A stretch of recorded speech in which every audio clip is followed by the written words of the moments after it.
qofka muslimka ahi waa inuu mar walba ka duwanaadaa dadka kale si dabeecaddiisa wanaagsan u soo jiidato dareenka dadkaan islaamka ahayn. ninkan waxaa lagu yaqaanaa deganaan iyo dabacsanaan, wuxuuna jecel yahay in dadku ay sinaadaan oo aanu iska weynaysiin. wuxuuna leeyahay saaxiibo gaar ah oo ilaaliya sunnaha rasuulka, naxariista nabadgelya korkiisa ha ahaatee.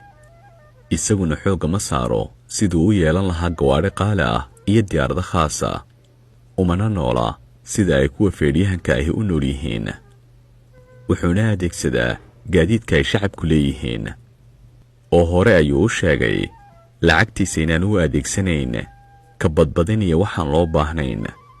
khabiib inta badan marka uu guulaysto dadka hortooda ayuu ka sheegaa guusha uu gaadhay inaanay ku iman awooduu isagu leeyahay, balse wax walba ay yihiin qadar alleh.